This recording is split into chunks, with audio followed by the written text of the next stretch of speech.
Welcome back. If you've ever wondered what it's like to travel to Tlaquepaque, Mexico with Springfield sister cities, well, you are about to find out. Lyra Springer and I made the trip of a lifetime back in July, and this is just a taste of what we experienced. Take a look.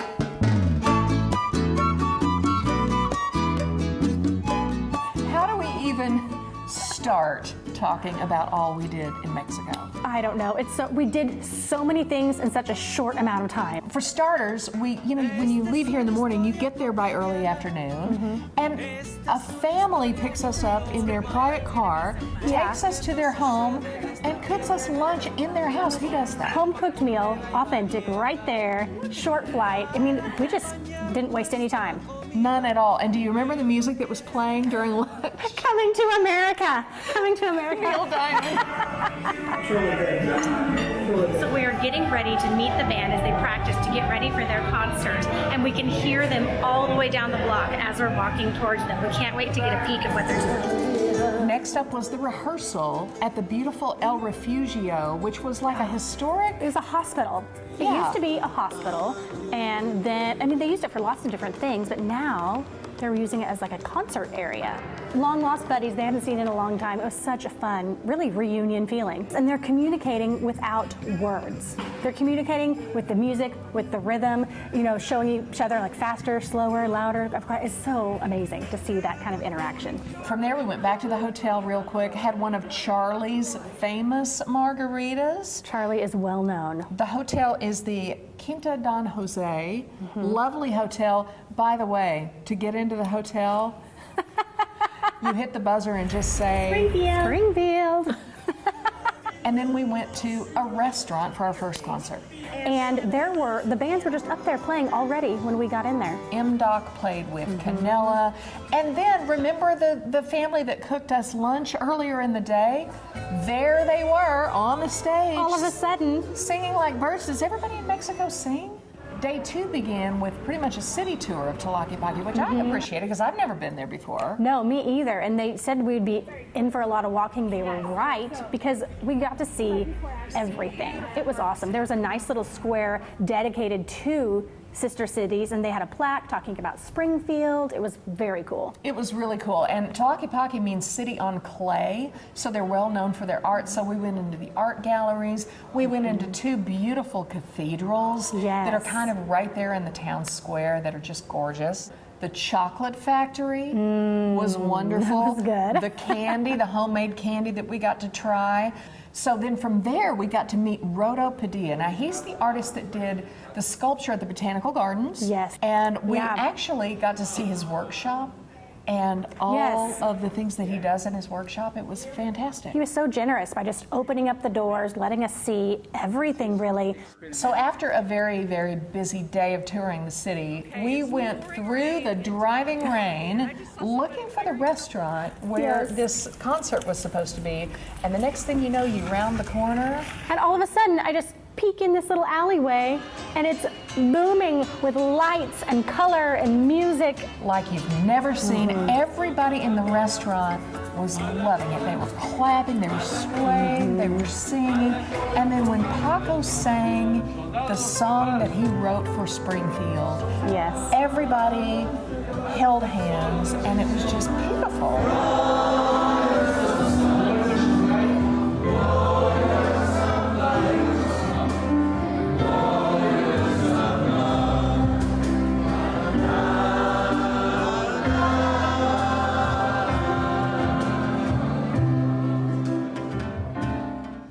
Day 3, we learned something really cool about Mexico. We really learned the meaning of Day of the Dead. The performance that they did for us was amazing. It was really one of the highlights for me. I never knew anything about Day of the Dead. I thought, that's just kind of weird, but honestly, I just didn't know. But then they were telling us about it. It was the first time someone really told me, and it was so beautiful. All the people who have passed on, they come back for one day, and you cook all their favorite food. Yes, it's a big party. It's a big party, and I would love to go to that party in Mexico one of these days of the dead. That's on our bucket list. That's on our bucket list. We're going to do it.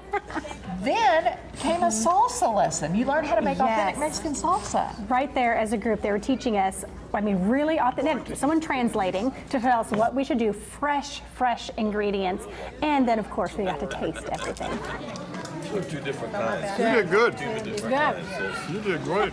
That particular night, they did something they'd never done with the sister cities. They had a big, giant outdoor concert with the Mexican bands and MDOC and Uke 66, but things didn't go completely as planned.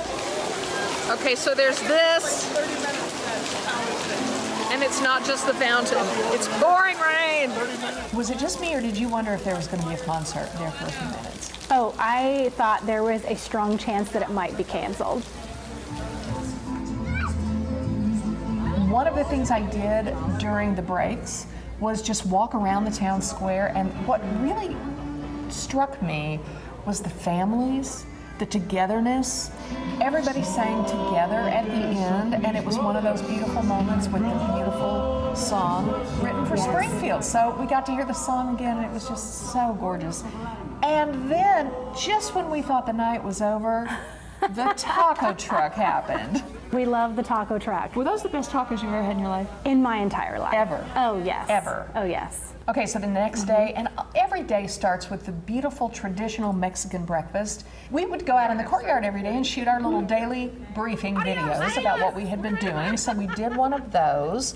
Now from there, things took a really unusual turn. We took a road trip to a traditional Chinese restaurant in Mexico. You heard that right. Of course we did. Of course we did. As if the Chinese food wasn't enough.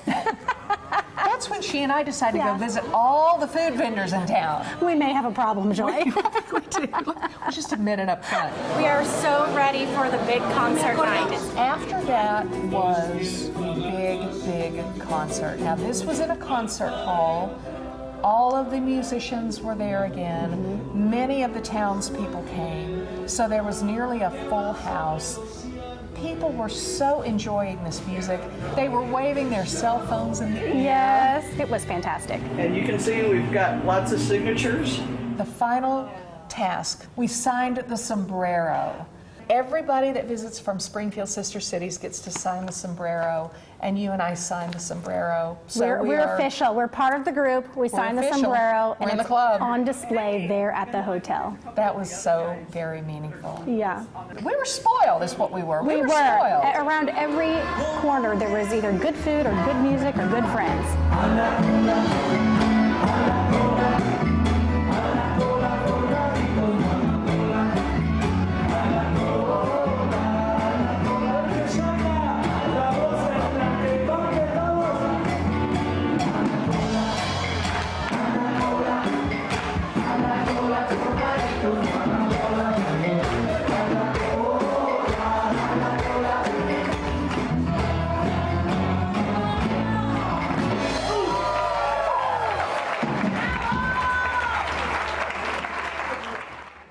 And that is what it's like to travel to Tlaquepaque, is it not?